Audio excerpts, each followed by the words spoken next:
Dear students, मैं रविंद्र कुमार आजाद और हम लोग यहाँ शुरुआत करेंगे एक क्वेश्चन के साथ। GATE PI production and industrial, ये पेपर 1990 में आया था। ये क्वेश्चन थोड़ा लिंक से हटकर है और हम लोग चैप्टर पढ़ रहे हैं, तो यहाँ पे देख लेते हैं चैप्टर क्वेश्चन में कोई जान नहीं रहता है दोस्त, बस ये कोई फॉर्मूला या फिर यहाँ पे किसी कॉन्सेप्ट पे बेस्ड नहीं है, यह आपकी जनरल आपकी थिंकिंग जनरल एफटी का क्वेश्चन टाइप का है। तो देखिए क्या है, बस चैप्टर का आपको नॉलेज रहना चाहिए कि चैप्टर क्या है। The diameter and rotational speed of a job are 100 mm and 500 rpm respectively. तो एक रॉड है, एक वो जॉब है जो आपका रोटेट कर रहा है 500 rpm, लेथ मशीन पे चल रहा है, तो लेथ मशीन उसका रोटेशन है उसका 500 rpm और उसका डायमीटर भी उसने दे रखा है। The high spot chatter mark, तो एक चैटर मार्क है जिसके पे क्या होता है, बार बार टूल जा रहा है तो चचा रहा है, वो आगे पीछे हिल डुल जा रहा है। तो chatter marks are found at a spacings of 30 degree on the job surface. The chatter frequency is, तो 30 डिग्री पे है, वो 30 डिग्री के इंटरवल में, मतलब एक रॉड है तो रॉड में तो पूरा 360 का एंगल होगा, तो उसमें 30 डिग्री पे क्या है, कोई स्पॉट है जिसपे टूल टकरा कर वो चैटर कर रहा है, वो आगे पीछे हो रहा है, वाइब्रेट हो रहा है कि चैटरिंग कर रहा है। चैटरिंग मैं बता चुका हूँ पिछले लेसन में क्या है चैटरिंग, तो ये चैटरिंग कर रहा है, तो आपको चैटरिंग फ्रीक्वेंसी बताना है। अब तो हालत ख़राब होने लगा, कैसे बनाएंगे? मैं तो कहूँगा कि आप पहले इस क्वेश्चन को अच्छे से पढ़ें, समझें, उसके बाद इसको खुद से अटेम्प्ट करें। कुछ नहीं है, जनरल स्टडी का क्वेश्चन है, मतलब क्या कहते हैं उसको, कि ये आपका जनरल एप्टीट्यूड का आपका क्वेश्चन है कि आप चैटरिंग फ्रीक्वेंसी निकाल सकते हैं। फ्रीक्वेंसी का अगर आपको नॉलेज है, फ्रीक्वेंसी जो कि बचपन से पढ़ते आ रहे हैं, चैटर तो मैंने पिछले लेसन में बताया था, तो इतने का नॉलेज है, आप तो इस क्वेश्चन को कर सकते हैं। तो देखिए, अगर नहीं होता है आपसे तो हम लोग तो करेंगे ही। क्वेश्चन क्या है भाई, तो गेट का क्वेश्चन है, तो उसने डायमीटर दे रखा है, एन दे रखा है, और उसने दे रखा है कि थीटा इक्वल टू 30 डिग्री, यानी कि डॉट स्पॉट जो है वन चैट में आपका 30 डिग्री का एंगल के बाद वो बार बार वो रिपीट हो रहा है, तो चैटरिंग फ्रीक्वेंसी आपसे पूछा गया। तो बताइए 30 डिग्री पे अगर एक बार वो पॉइंट आ रहा है जिस पे चैटरिंग होगा, तो 360 डिग्री घूमने में, यानी कि एक रोटेशन में कितनी बार ऐसा चैटरिंग होगा, 12 बार चैटरिंग होगा, ये होगा तो 12 बार चैटरिंग होगा। अब 360 डिग्री यानी कि एक रोटेशन में 12 बार चैटरिंग होता है, तो एन ये देखिए 1 मिनट में 500 रोटेशन हो जा रहा है, तो 1 मिनट में कितने बार चैटरिंग होगा, तो 1 मिनट में चैटरिंग होगा 500 × 12, 500 × 12 चैटरिंग होगा।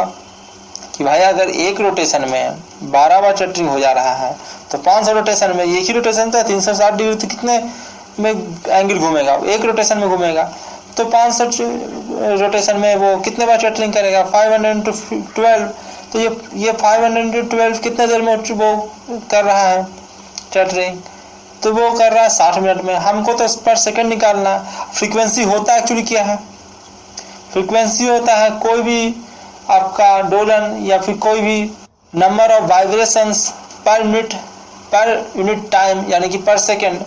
तो पर सेकंड तो भाई यही तो वाइब्रेशन हो रहा है, इतना ही तो, इतने बार तो वाइब्रेशन हुआ है, जितना चैटरिंग जितने बार स्पॉट आएगा उतने बार वाइब्रेट करेगा वो, तो 5 × 12 बार तो वाइब्रेशन किया है, और इतना किया उसने कितने देर में, 1 मिनट में। हमको पर सेकंड में निकालना है, तो उसको 60 से हम लोग डिवाइड कर देंगे, तो जो वैल्यू आएगा वही तो उसका फ्रीक्वेंसी होगा।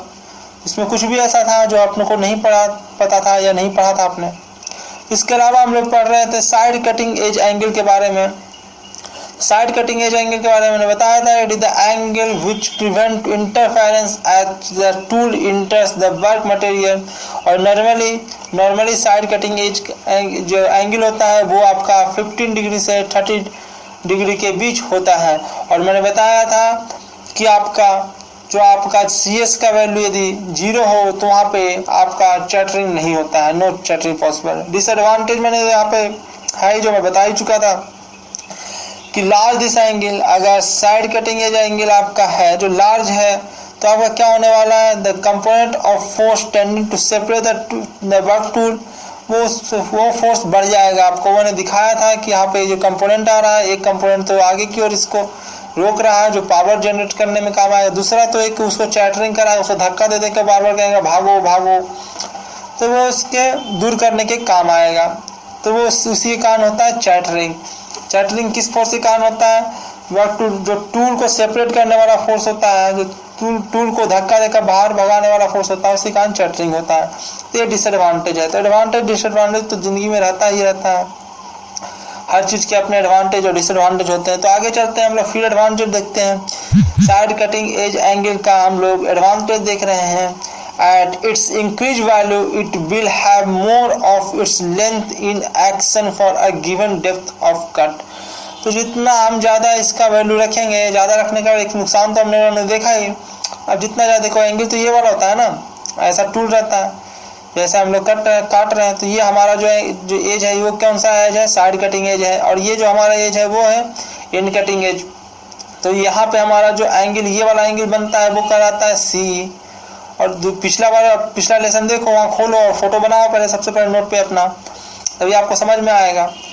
तो चलते फिरते वीडियो देख रहे हैं, जिसके पास नोटबुक नहीं है तो वो लोग बेवकूफ़ हैं।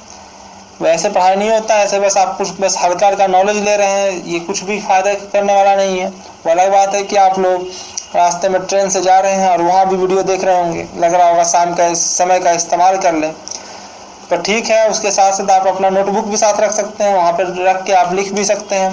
तो नोटबुक एक कॉपी रखिए अपने साथ, आप घूमते फिरते भी उस पर कुछ ना कुछ ड्रा कर सकते हैं, उस पर लिख सकते हैं, रफ जैसा ही लिखें पर लिखें।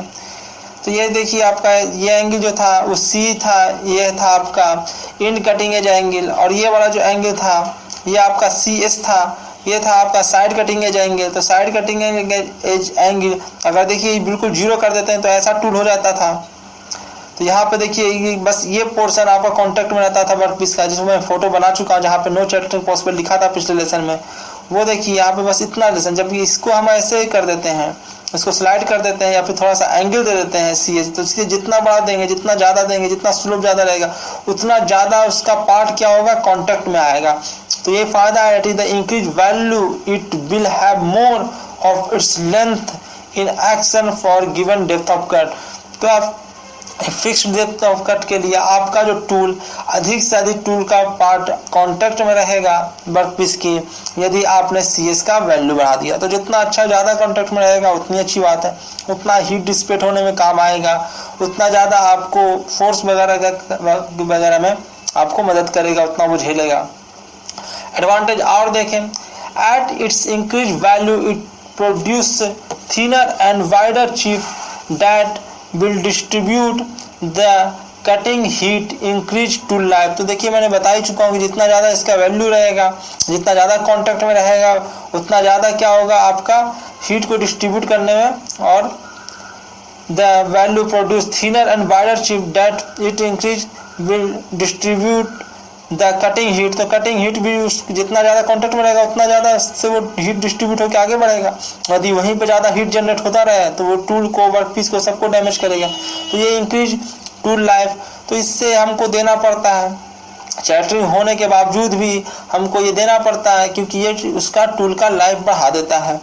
वो क्यों बढ़ाता है? वो कटिंग हीट जो जनरेट हो रहा है उसको डिसिपेट करने में काम आता है। अधिक से अधिक उसका जो लेंथ होता है एज का, वो कांटेक्ट में रहता है वर्कपीस का, तो ये हमारे फायदा है। और वाइडर चीफ बनता है, थिनर एंड वाइडर चीफ आपको मिलता है। अब zero SCEA side cutting edge angle, तो जीरो जब हो तब क्या हो, तो उसके लिए भी मैंने घेर कर ग्रीन पेन से घेर दिया है कि ये भी एक हेडिंग ही समझो इसको। तो वो क्या है? Is describe when machining, casting and forging with hard and scaly skin because of the least amount of tool edge should be exposed to the destructive action of the skin। तो ये हमारा ये है कि जब zero side cutting edge angle होगा तब की बात है। अब हम लोग कुछ नोट पॉइंट देख लेते हैं। नोट क्या है? SCEA side cutting edge angle has no influence on cutting force. तो पहले ही बता चुका हूँ कि कटिंग फोर्स क्या होगा, उस पर कोई असर नहीं। कटिंग फोर्स यानी कि FZ की बात किया जा रहा है, टोटल फोर्स की बात नहीं किया जा रहा। तो कटिंग फोर्स पे कोई अंतर नहीं डालेगा। तो कटिंग फोर्स तो मैं पहले ही बता चुका हूँ, मटेरियल के स्ट्रेंथ पर डिपेंड करेगा। भाई मटेरियल को काटने में जितना फोर्स चाहिए उतना ही उसका कटिंग फोर्स होगा।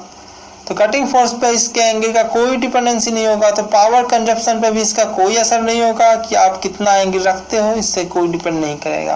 तो पूछ सकता है या पूछता ही रहता है कि बढ़ाएंगे तो क्या होगा, कटिंग फोर्स बढ़ेगा घटेगा, पावर कंजप्शन बढ़ेगा घटेगा, तो कोई किसी पे अंतर नहीं पड़ता है। आगे देखिए एफ बाई, यहाँ पे मैंने दिखाया था एफ बाई फोर्स मैंने दिखाया था, तो ये इसी को कहते हैं, हम आगे इसको देखेंगे डिटेल में। तो थ्रस्ट फोर्स या रेडियल फोर्स, तो ये भी क्या करता है, ये इंक्रीज जरूर होता है। थ्रस्ट फोर्स इंक्रीज होगा, ऑब्वियसली एंगल जो दे देंगे तो थ्रस्ट ही लगा रहा है, वो उसको भगा रहा है। उसके बाद हमारा F x axial feed force will decrease, तो ये आपका एक्सियल फोर्स आपका डिक्रीज हो जाता है, और आपका क्या हो जाता है, रेडियल फोर्स जो होता है, थ्रस्ट फोर्स होता है, इंक्रीज हो जाता है। तो ये दो चीज़ें आपका सी एस के साथ डिपेंडेंट है। तो हम लोग इसको देखेंगे आगे। फॉर्मूला भी मैंने लिख ही दिया है कि जो एफ बाई होता है एफ टी कॉस लेमडा होता है, या F T sine C S इसको कहो यहाँ पे। ये सब फोर्स का फॉर्मूला हम लोग अगले जो कोर्स में मैं बनाऊंगा उसमें हम लोग देखेंगे, जिसमें हम लोग देखेंगे एनालिसिस ऑफ हमारा कटिंग, जो हमारा है एनालिसिस ऑफ मेटल कटिंग, उसमें हम लोग देखेंगे इन सब फोर्स के बारे में, ये फोर्स क्या करता है और कैसे क्या क्या करता है। तो आगे चलते हैं हम लोग। आगे है हमारा SCEA, जो हमारा साइड कटिंग एज एंगल है उसके बारे में, और लीड एंगल है उसको का डिस्कशन। लीड एंगल किसे कहते हैं, देखो CS जो है, जो तो देख ही रहे हो CS ये है, और ये यहाँ पे भी एक एंगल है जिसको हम लोग CE कहते हैं, जो है इंड कटिंग एज एंगल। तो ये इंड कटिंग एज है, तो इसके साथ जो एंगल बनेगा ये वाला एंगल बन रहा है, जो इंड कटिंग एज एंगल है, और ये वाला जो एंगल है वो साइड कटिंग एज एंगल है। तो यहाँ पे ये जो एंगल आपका बनता है, देखो ये स्लोप बना देगा इसके साथ, उसी तरह से काटेगा जिस तरह से ये है, तो वो जो जिस एंगल पे काट रहा होता है, जो एंगल बनाता है सरफेस में, वो लीड एंगल कहलाता है। तो लीड एंगल आप समझ सकते हो कि लीड एंगल जो है CS के बराबर होगा, पर ऐसा जरूरी नहीं है कि बार बार बराबर ही होगा। जब ऐसे काट रहा हो तब तो बराबर होगा, पर यहाँ पे देखिए लीड एंगल बराबर नहीं भी हो सकता। तो ये दिखाने की कोशिश किया गया है कि लीड एंगल जरूरी नहीं है कि बराबर ही हो। आप यहाँ देख सकते हैं कि लीड एंगल और CS दोनों अलग अलग है। तो कभी कभी ऐसा घुमा फिरा के क्वेश्चन पूछ लेता है, भयभीत और परेशान होकर कुछ का कुछ मत आंसर कर देना। आगे हम लोग चलते हैं। Lip angle, wedge angle, knife angle और ढेर सारे angle, cutting angle, cutting edge angle, सबका एक ही नाम है, एक ही इंसान का नाम है सारे। तो उसके बारे में देखेंगे हम लोग। लीप एंगल में पहले ही बता चुका हूँ, ये था लीप एंगल, जो आपका टूल होता है, तो टूल का एंगल, जो टूल का टिप का एंगल होता है वही कहलाता है लीप एंगल। तो लीप एंगल क्या होता है, depends on the rake and clearance angle. तो ऑब्वियसली नीचे तो क्लियरेंस एंगल था, ऊपर क्या है ये वाला एंगल। ये सबसे पहले वाले लेसन में मैं दिखा चुका हूँ कि ये आपका रैक एंगल है, तो तीनों का सम तो 90 डिग्री होना है, तो उस पर डिपेंड करेगा, क्योंकि एक को बढ़ाओगे दूसरे को असर करेगा वो। तो ये depends on the rack and clearance angle provide on the tool and determine the strength of the cutting edge. तो ये जितना ज़्यादा होगा उतना ज़्यादा स्ट्रेंथ रहेगा, उतना चौड़ा रहेगा, जितना कम रहेगा उतना शार्प रहेगा, उतना अच्छी फिनिशिंग तो जरूर देगा, पर उसका स्ट्रेंथ उतना ही कम जाएगा। अब नेक्स्ट देखते हैं, a large leap angle permit machining of hard metals, allow a heavier depth of cut, better heat dissipation and increase tool life. तो इतने सारे फायदे हैं हाई लीप एंगल के, पर वो क्या फिनिशिंग वगैरह सही नहीं देता है। तो ये उसमें, और आपका सॉफ्ट मटेरियल है तो वहाँ पे हम क्या करते हैं, शार्प एज दे सकते हैं, पर अगर हमारा हार्ड मटेरियल है तो क्या करना पड़ेगा, हमको ज़्यादा देना पड़ेगा लीप एंगल। तो लीप एंगल ज़्यादा देने के फायदे भी हैं, नुकसान भी है। तो हमारा ये भी फिक्स्ड होता है कि ज़्यादा हम बढ़ा भी नहीं सकते, ना ज़्यादा घटा सकते हैं। तो ये हमारा लीप एंगल का डिस्कशन है। तो हम लोग नोज रेडियस के बारे में चलते हैं। नोज रेडियस तुम देख ही चुके हो, मैं बता चुका हूँ। It is curvature of the tool tip, tool tip का कर्वेचर है, उसका रेडियस आएगा। It strength the tool nose by reducing stress concentration. अगर उसको हम लोग कॉर्नर बना देते हैं तो वहाँ स्ट्रेस कंसंट्रेशन बढ़ जाता और वो टूट कर बिखर जाता लगते के साथ। तो एडवांटेज है, it provide the better surface finishing भी देने में ये काम आता है। फिर मैंने रफनेस का फॉर्मूला लिख रखा है, ये भी क्वेश्चन आ चुका है आपके गेट एग्जाम में, पर इसको हम लोग बाद में देखेंगे। इसको अलग मैंने साइड करके लिखा है क्योंकि ये यहाँ पे इस टॉपिक से अलग है, तो इसको हम लोग बाद में देखेंगे। फॉर्मूला है हार्डनेस का, but too large a nose radius will induce chatter. तो बहुत ज़्यादा बढ़ा नहीं सकते, इससे चैटर होने लगेगा। If nose radius increase cutting force and cutting power increase. Nose radius increase करेंगे तो आपका कटिंग फोर्स और कटिंग पावर दोनों बढ़ जाएगा। It increase tool life, tool life को भी बचाता है। तो ये इसी 2009 में भी ये आया था कि लिखिए आप नोज रेडियस के बारे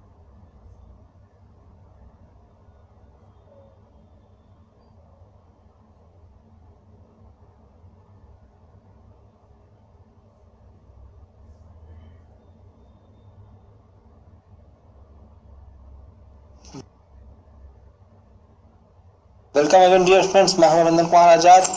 और हम लोग पिछले लेसन में तो देख ही रहे थे, जो हम लोगों ने पिछले लेसन में देखा वहीं से शुरू करते हैं और उसका रिवीजन हल्का सा कर लेते हैं कि डीप एंगल के बारे में देखा था, वेज एंगल के बारे में देखा, नाइफ और कटिंग एज एंगल, ये सारा एक ही एंगल जो इसको एंगल इस एंगल को कहते हैं।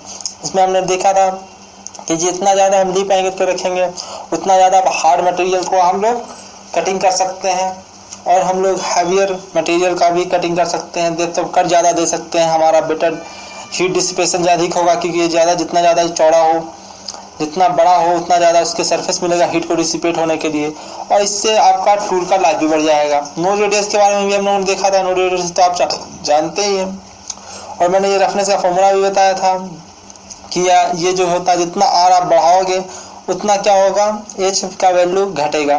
तो ये भी मैंने बताया था कि ये पिछले ही साल 2016 में किसी गेट के किसी सेट में आया था ये। तो ये हमारी चीज़ें हैं पिछले साल, क्या इस 2017 में ही बात करो, 2016 की बात क्यों कर, 2017 में आया था पिछला, मतलब जो लास्ट हुआ गेट का एग्जाम उसमें आया था, ये 2017 में आया था क्वेश्चन। तो इसके बारे में हम लोगों ने देखा बहुत सारी चीज़ें। ये टूल को स्ट्रेंथ देता है नोज रेडियस, ये स्ट्रेस कंसंट्रेशन को भी क्या करता है, कम करता है। अगर नोकीला दिया जाता है तो स्ट्रेस कंसंट्रेशन वहाँ बढ़ जाता है और जैसे वो टक्कर करता है, जैसे ही वो टच करते हैं टूल को वर्क पीस से, वो टूट जाता है। तो ये हमारा दिक्कत था। फिर सरफेस फिनिशिंग भी बेटर करता है, ये तो बहुत सारे फायदे हैं। बट अगर हम बहुत ज़्यादा नोज रेडियस दे दें तो चैटर होने लगता है, इस कारण हम हम लिमिटेड होता है। तो knows radius increase cutting force को बढ़ा देता है, कटिंग पावर को बढ़ा देता है, तो ये थोड़ा सा हमें दिक्कत भी करता है। तो ये लेकिन ये टूल लाइफ को भी बढ़ाता है, तो अच्छी बात भी है इसके साथ, बुरी बात भी है। तो सबका अपने अपने फ़ायदे, अपने अपने नुकसान होते हैं, तो सबका अपना अपना लिमिटेशन होता है। और ये आपका आ भी चुका है, आपका एसी एग्जाम में कन्वेंशनल पेपर में आ गया था कि नोज रेडियस के बारे में लिखें, इसकी क्या प्रॉपर्टी है, क्या फ़ायदे, क्या नुकसान। 2009 में ये इंजीनियरिंग सर्विस एग्जाम के कन्वेंशनल में आया था। अब हम लोग यहाँ स्टार्ट करते हैं टूल डिग्नेशन और टूल सिग्नेचर। तो ये आप लोग तो जानते ही हैं, पर मुश्किल ये है कि इसको याद कैसे रखा जाए। काफ़ी इंपॉर्टेंट है, इसके बिना करके टूल सिग्नेचर ही दिया रहता है, इसी से आपको सारे एंगल पता करने होते हैं। तो जिनको याद नहीं रहता है वो कैसे करेंगे। सबसे पहले मैं उन लोगों को एक्सप्लेन कर दूं जो इसको भी नहीं जानते। सबसे पहले देखिए ये क्या है, ये रेक एंगल अल्फा क्या बताता है रेक एंगल के बारे में। तो रेक बैक रेक एंगल है, ये साइड रेक एंगल है, ये सब तो बता ही चुका है सिंबल तो मैंने। ये गामा है, रिलीफ एंगल है, तो इंड रिलीफ एंगल है और ये साइड रिलीफ है। और ये आपका कटिंग एज एंगल है, इंड कटिंग एंगल है और साइड कटिंग एज एंगल है। और ये आपका सबसे लास्ट में जो रहता है वो आपका रेडियस होता है, नोज रेडियस होता है वो आपका। तो देखिए टूल सिग्नेचर में आपको इस तरह से दिया रहेगा, आपको इसमें अपना एंगल ढूंढो, पता करो। तो इसमें लिखा भी नहीं रहेगा, अंत में हो सकता है mm लिखा रहे कि 1 mm, पर mm भी कभी कभी ना लिखा रहे। तो आपको सब चीज़ खुद पता करना है इसमें कि इसमें से कि कौन सा एंगल है, ताकि हम लोग फोर्स वगैरह निकाल सकें। तो ये समस्या है हमारे साथ। तो देखिए सबसे पहले ये जाने, देखिए कैसे हम इसको याद रखेंगे। सबसे पहले ये जाने कि सबसे पहले रेक एंगल सबसे महत्वपूर्ण होता है, तो रेक एंगल सबसे पहले आएगा। उसके बाद क्या होता है, रिलीफ एंगल, तो रिलीफ एंगल उसके बाद आएगा। उसके बाद आपका कटिंग एज एंगल आएगा और नोज रेडियस तो सबसे लास्ट में ही रहेगा। तो लास्ट में जो रहेगा वो नोज रेडियस है आपका। और ये भी देख लेना कि 2, 2, 4, 2, 6, उसके बाद 7वां जो रहे वही है। कभी कभी क्या होता है कि नोज रेडियस नहीं दिया रहता है, तो ऐसा आप नहीं गलती ना करें कि आप इसको 30 को आप नोज रेडियस ले जाएं। तो 2, 2, 4, 2, 6 लास्ट जो रहेगा, जो एक बच गया अकेला, वही रहेगा नोज रेडियस। तो इस तरह से आप देख सकते हैं। तो सबसे पहले आप क्या याद रखेंगे कि रेक एंगल सबसे पहले, उसके बाद रिलीफ एंगल, उसके बाद आपका कटिंग एज एंगल। जैसे कि हम लोगों ने पढ़ा भी जिस सीक्वेंस में, सबसे पहले हम लोग रेक एंगल के बारे में हम लोगों ने पढ़ा, इसलिए मैंने पढ़ा भी सीक्वेंस में आपको, ताकि आपको याद रहे कि भाई कौन सा कब आएगा। तो उसके बाद रिलीफ एंगल के बारे में पढ़ा हम लोग, सबसे लास्ट में हम लोग कटिंग एज एंगल के बारे में पढ़ा। अब जब भी आएगा तो सबसे पहले जो इम्पोर्टेंट वाला वो पहले आएगा। तो हमारा पहले क्या है, इंड जो है वो पहले आएगा। इंड को यहाँ पे बैक लिख दिया जाता है, बैक रेक एंगल लिख दिया जाता है। तो इंड रेक एंगल, तो इंड वाला जो सबसे पहले आएगा, उसके बाद साइड वाला उसके बाद में आएगा, क्योंकि साइड में है बेचारा, तो साइड वाला आपका बाद में आएगा। देखिएगा सब साइड वाला बाद में है। सबसे पहले क्या आएगा, बैक रेक एंगल आएगा, उसके बाद साइड रेक एंगल आएगा, फिर इंड और बैक एक ही नाम चेंज है, तो उसके बाद आएगा इंड रिलीफ एंगल। यहाँ पे आप इंड आप यूज कर सकते हो इंड रेक एंगल, पर जनरली यूज होता है बैक रेक एंगल, तो बैक रेक एंगल लिखा रहता है, तो आप लोग बैक रेक एंगल मैंने भी लिखा।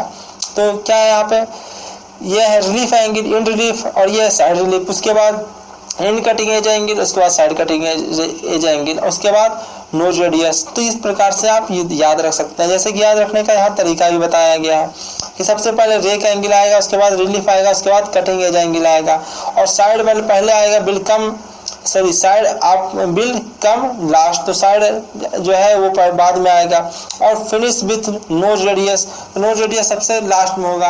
तो बेचारा इंच में ऐसे ना दिया रहे कुछ, तो उसको हम इंच में लेते हैं, पर वो mm में जनरली आपको लिख देगा बगल में mm, तो ना लिखा रहे तो आप उसको इंच में लीजिए, और लिखा रहे तो भाई जी जो लिखा रहेगा उसी में लेना है आपको। बाकी एक स्पेशल नॉलेज आपको फिर से, साइड कटिंग एज तो यही है, तो ये आपका सी जो है साइड कटिंग एज एंगल है आपका।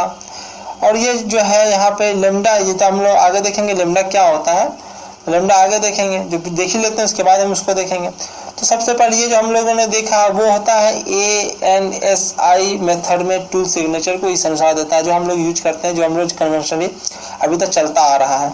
बट हमारा इससे काम नहीं चलता है, हमारा क्या नया सिस्टम भी आ गया है, तो वो orthogonal rake system ORS system, तो लिखा रहेगा ORS सिस्टम में इस प्रकार से दिया जाता है। तो ORS सिस्टम में अगर इसी चीज को लिख दे तो वो अलग अलग मायने रखेगा। उसमें सबसे पहले कम यूज होता है, पर ऐसा नहीं है कि नहीं होता, ये भी कभी कभी ORS सिस्टम में भी आपका दिया रहता है। तो सबसे पहला जो रहेगा वो होगा आपका इंक्लिनेशन एंगल I, समझ गए क्या होगा, वो इंक्लिनेशन एंगल I होगा। कैसे आपको सब कुछ पता चलेगा वो मैं बताऊंगा, पहले आप देखें इसको समझे। I से सबसे आगे रहेगा ORS सिस्टम, अगर उसने कर दिया है तो सबसे पहले इंक्लिनेशन एंगल रहेगा। अल्फा सेकंड नंबर पे जो रहेगा, सबसे ज्यादा यूज ORS सिस्टम में लिखा रहता है जनरली, आपको क्वेश्चन जो आएगा वो ORS सिस्टम में जनरली लिखा रहेगा। और वहाँ पे आपका सेकंड जो टर्म रहे उसको सीधे ऑर्थोगोनल एंगल रहेगा। सबसे पहले तो फोकस इसी पे करो, आपको दो चीजें मैंने लिख दिया है, उसको फोकस करना है आपको, क्योंकि ये क्वेश्चन में आपका इस्तेमाल होने वाला है कि आप सेकंड, यहाँ भी सेकंड और इस डायरेक्शन से भी सेकंड, और सेकंड में देख लेना कि वो रेडियस होना चाहिए जो लास्ट वाला है, नो रेडियस जो mm वगैरह में वो दिया रहे, तो mm वगैरह में वो दिया रहेगा, उसी से पता चल जाएगा कि वो नो रेडियस है। बाकी तो एंगल रहेगा उसका कुछ नहीं दिखेगा, डिग्री विग्री कुछ नहीं दिखेगा, वो ऐसे ही दिखेगा जैसे ऊपर लिखा हुआ है। तो बस लास्ट में mm वगैरह लगा देगा जिससे आपको पता चल जाए कि वो नो रेडियस है।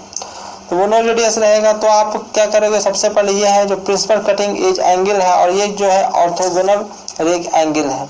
यहाँ पे रेक एंगल और इस रेक एंगल में अंतर है, ये ऑर्थोगोनल रेक एंगल है, पर यही क्वेश्चन में हमारा जो हमारा न्यूमेरिकल क्वेश्चन से सोल्व करने में इस्तेमाल होने वाला है। ये सिर्फ गामा है, ये साइड रिलीफ एंगल है गामा, और गामा 1 जो हम कह रहे हैं वो इंड रिलीफ एंगल है। उसके बाद हमारा CS जो है इंड कटिंग एज एंगल है, जनरली यही यूज करते हैं, तो हम लोग बार बार ढेर सारे चीजें क्यों लिखे, तो हम लोगों ने इसी को बस लिखा है। तो R क्या है, R तो नो रेडियस जो था वो है ही। तो यहाँ देखिए लेमडा और CS में जो संबंध है, तो लेमडा और CS में क्या संबंध है भाई, तो ये आपका कटिंग एज एंगल है, तो भाई आपको ASA में वो इस एंगल को मेजर करता है और इसे cutting side cutting edge angle करता है, पर यहाँ पे ORS सिस्टम में वो इस एंगल को लेमडा कहता है और इसी को वो प्रिंसिपल कटिंग एज एंगल कहता है। तो जानते हो CS प्लस Z = 90 डिग्री होगा, वो तो दिख ही रहा है आप लोगों को।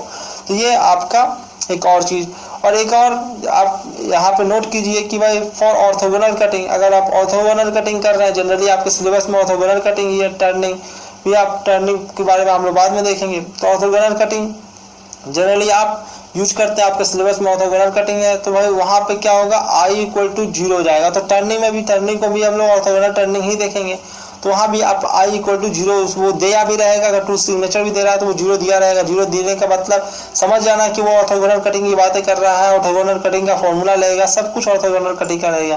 फॉर ऑब्लिक कटिंग के लिए वो भाई जो है I 0 नहीं होगा, तो ये आपको ध्यान रखना है। देखिए मैंने प्रिंसिपल कटिंग एज एंगल को भी लिख दिया 90 डिग्री माइनस CS, तो CS यहाँ से भी निकल जाता है, तो हम लोग तो हम लोगों ने यही लिखा है, यहाँ पे हम लोगों ने CZ लिख लिया, ये सब हम लोगों ने इस तरह से इस्तेमाल किया है।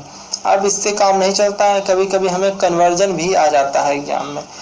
भाई ये एग्जाम तो ऑब्जेक्टिव में आपसे फॉर्मूला ही पूछती रहती है, तो आपका गेट में तो भाई आपको कुछ नहीं, एक फॉर्मूला याद रखो, उसी से काम चल जाएगा। तो ये कन्वर्जन का इंटर कन्वर्जन आपको आपका जो है एएस सिस्टम से ओआरएस सिस्टम में इंटर कन्वर्जन के लिए फॉर्मूला है ये। तो देखिए मैंने लिखा भी है कि आपके सिलेबस में क्या i = 0 ही है, तो ये आपको ऑलवेज कंसीडर करना i = 0। तो आई वाला जहाँ भी टर्म हो तो 0 ही हो जाएगा, पर दिया रहेगा तो आपको करना भी पड़ेगा।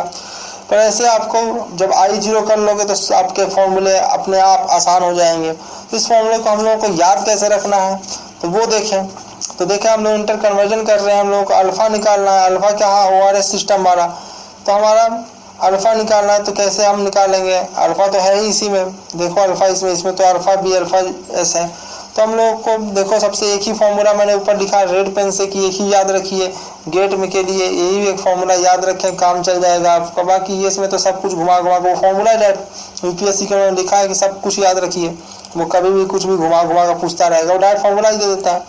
फॉर्मूला से क्वेश्चन देता भी आसान हो जाए क्योंकि i = 0 हो जाएगा वहाँ पे, तो फॉर्मूला थोड़ा आसान हो जाएगा, पर वो फॉर्मूला भी डायरेक्ट पूछ लेता है इसमें से कौन सा सही है, चारों दे देगा और उसमें पूछेगा कि कौन सा सही है, उसमें घुमा फिरा करता रहेगा तो मुश्किल पैदा करेगा। तो अल्फा tan अल्फा क्या होगा, tan alpha tan alpha B और tan अल्फा एस, दो तो आपको लिखना ही पड़ेगा क्योंकि आप निकाल क्या रहे हो, आप रेक एंगल निकाल रहे हो। तो दो आपके पास रेक एंगल था, एक बैक रेक एंगल था और एक साइड रेक एंगल था। तो आप लोग पहले अल्फा बी लिखिए, उसके बाद अल्फा एस लिखिए। और जानते हैं कॉस के बाद साइन, आपने पढ़ा होगा कि कॉस को ज़्यादा महत्व दिया जाता है, कॉस और साइन। मुझे तो कॉस साइन याद रहता है, मेरे टीचर ने बताया था साइन कॉस, तो आप उसको उसके अनुसार आप आगे पीछे कर सकते हैं। देखिए मैंने क्योंकि यहाँ पे बैक को पहले देखो हमारा सिस्टम में था, जो बैक रेक एंगल पहले था, साइड एंगल बाद में था, तो मैंने उसके अनुसार सजा दिया है कि मैंने tan अल्फा बी पहले लिखा है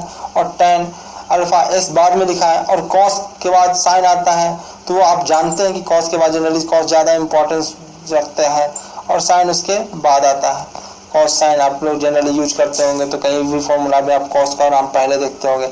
जैसे कि आप आयोटा वाला याद करो, e⁻ आयोटा थीटा वाला, तो उसमें क्या आता है, कॉस थीटा पहले आता है, उसके बाद प्लस आयोटा साइन थीटा आता है।